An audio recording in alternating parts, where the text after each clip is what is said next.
It's been 4 months and we want to update you on how the Apple Brandy or Apple Cordial is coming along. So let's get started. Hey everyone, welcome back to Heartway Farms. Today is another update video, and it's kind of fun to get this stuff checked off the list and get it off of my freezer, because that's where it's been sitting for 4 months. So this is our update video on the Apple Brandy wine or Apple Cordial. People call it different things. You've seen different videos, and we wanted to try it and give our update on it. So that's what today is. And this is interesting because I was just looking at some posts about this exact thing in a different group, and people were like, wow, I didn't realize how much would evaporate from it. And I'm kind of on that same team.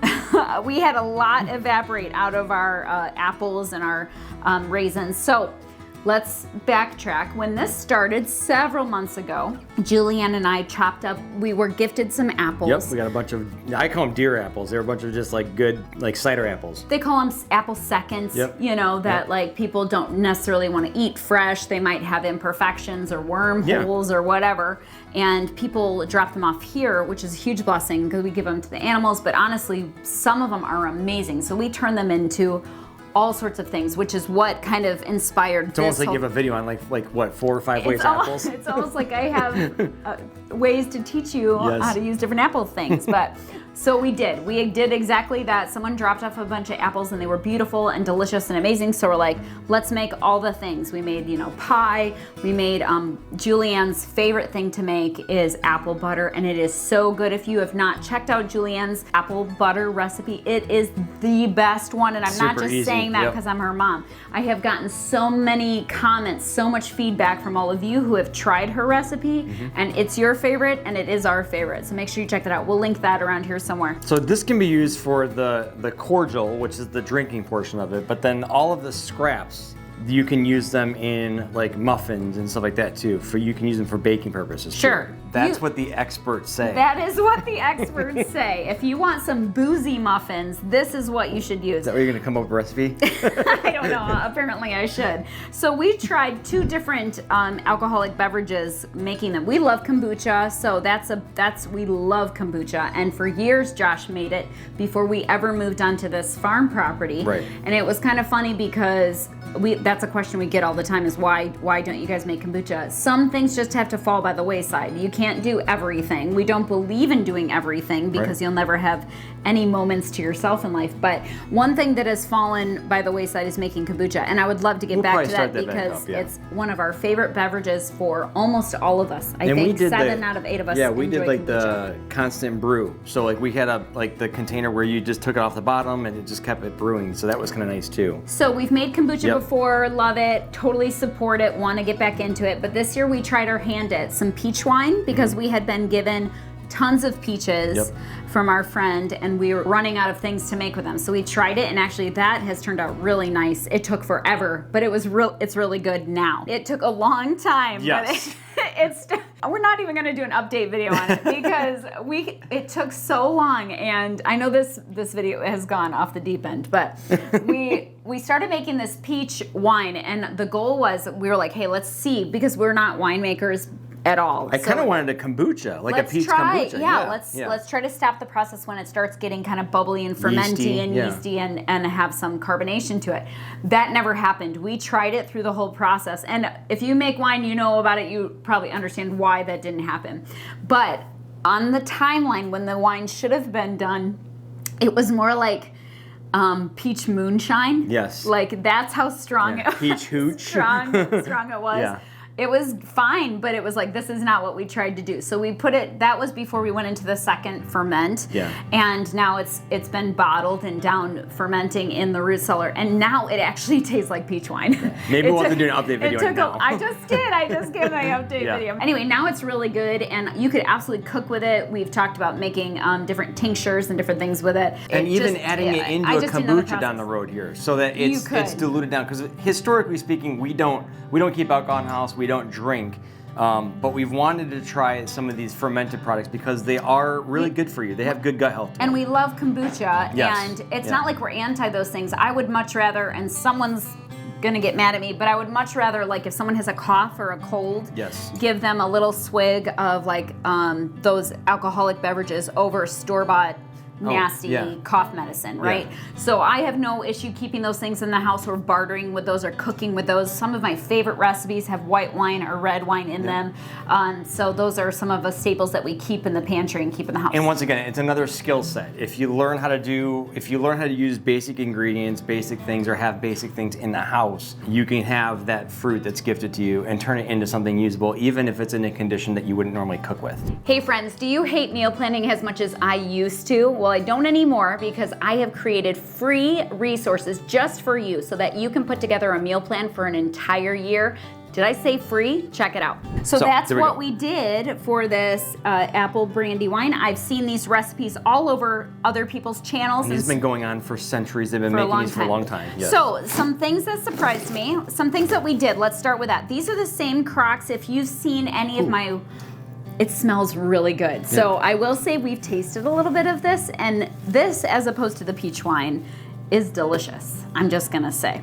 But we're gonna get to that in a minute. But if you've seen my other preservation videos where like we're liming eggs, water glassing eggs, I love these crocks. These are from Walmart, and they are 3-gallon crocks that are, and they have lids that have no gasket or anything. Yes. They're just glass on glass. So, which is why we went ahead and did the plastic wrap. Now, if you were following this recipe to do your apple cordial or your apple brandy wine, I've heard it called both. Mm-hmm. I believe it is recommended to do an airtight situation, which surprises me with a ferment.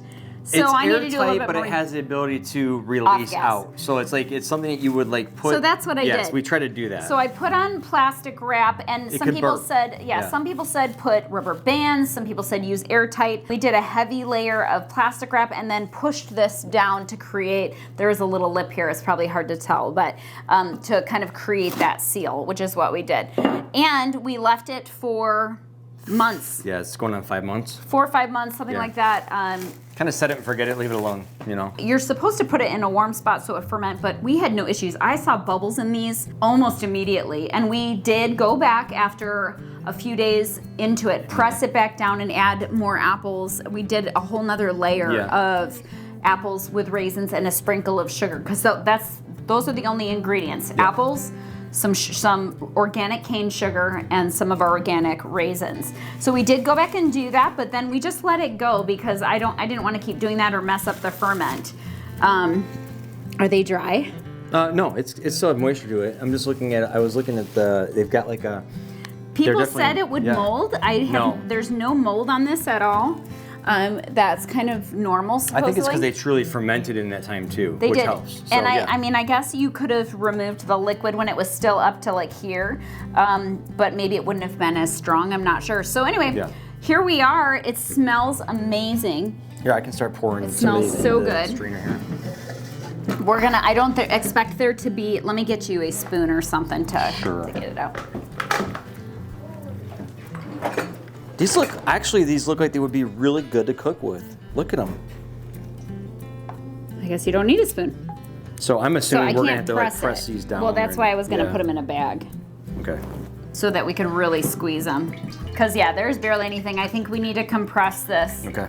In a bag. All right, off camera we tried a couple things because we did the initial strain, and this is all of the liquid that was in the bottom.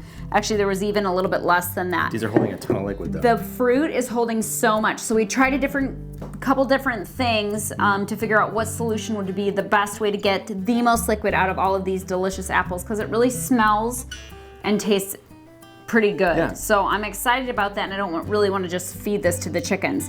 So we tried the tomato mill, the one that just goes around. We tried the crank one, and those were just kind of shooting stuff all over. So I just took one of our little, it's like an almond milk bag, or what we use for elderberry bag to strain that out. And what I'm gonna do is I'm just gonna take, and this is gonna take a little bit of time, but I don't mind doing it because I want to preserve this liquid. So I'm gonna fill this up.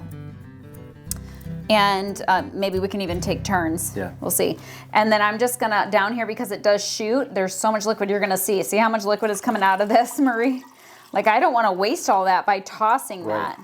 So I'm gonna try to just squeeze out each batch of apples. We do have a juicer, but I think these are way too soft that they're just gonna turn to mush in the juicer. Yeah. That's the only reason I don't think that's gonna work. So this is worth the time and the effort, and I'm gonna see how much Apple Brandy wine or apple cordial we can get out of these before we put it away into storage. So I'm sure we could do it a little bit like more passive as far as just mushing it all up and then letting it hang and it would kind of gravity come out. I don't know, man. Like these feel dry. Like I think if you just do this, nothing's coming. No, I'm saying if we broke it down in the bag and then kind of let it go, yeah. So anyway, I'm gonna work through these apples and I'll let you know how much we end up with.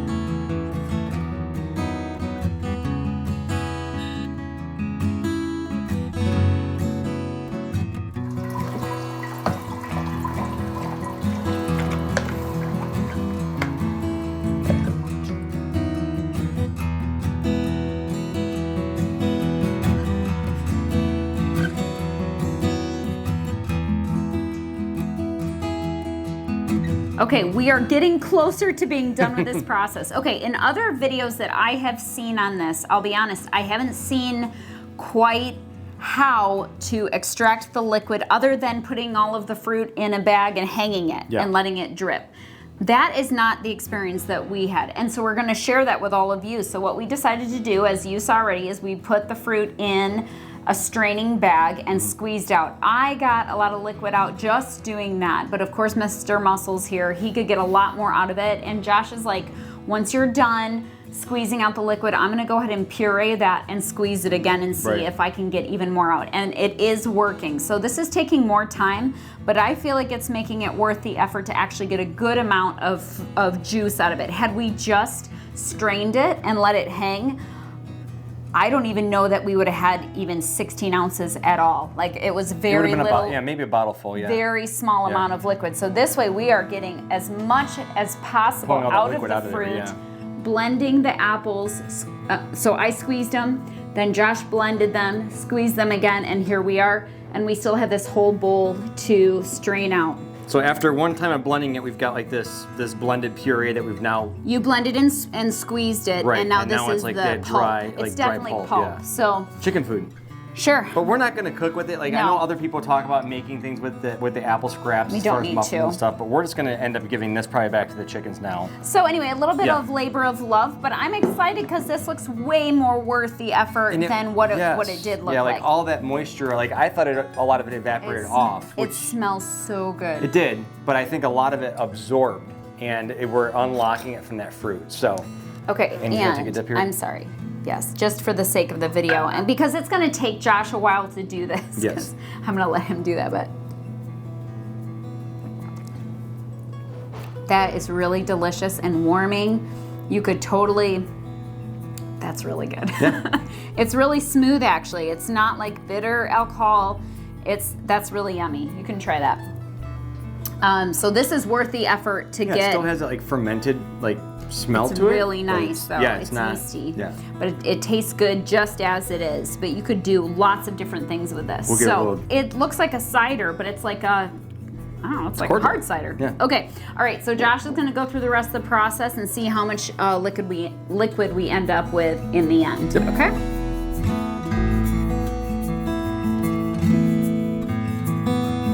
Okay, that was quite a process, but I wouldn't say it wasn't worth it. No, I mean, I would say that it was worth it. We more than doubled the amount of fluid out of there. Because the process of putting the apples in with the raisins and the sugar and then covering it, that was completely hands off for all of those months. Yeah. And then today I didn't know what to expect. I didn't know if we were just going to be able to strain it and it would be easy, but it was worth the extra process. Mm-hmm. Had we not, we would have barely had any liquid at all. So this This is a lot of it's almost 3 gallons of apple cordial, yes, yeah. Or apple brandy wine. Yeah. So I'm really excited and thankful that Josh came up with the idea to try to, like, you know, puree it and go through the process. If you decide to go through this process, don't get discouraged if there's not a lot of liquid. All that liquid is hiding inside of the apples. You just have to go through the process of getting it out of there. So I did not expect to have this much. Right. So now we're gonna hunt down some bottles. I have some old, beautiful syrup bottles from my dad. He, you know, processes out his own syrup. So we're gonna bottle this up and put it away and make more messes, because that's what Josh does. That's where Julianne gets it from. But it's got a beautiful flavor. Really happy with that. So we're gonna get this bottled up, put down in the root cellar, and use it for all sorts of things over the next year.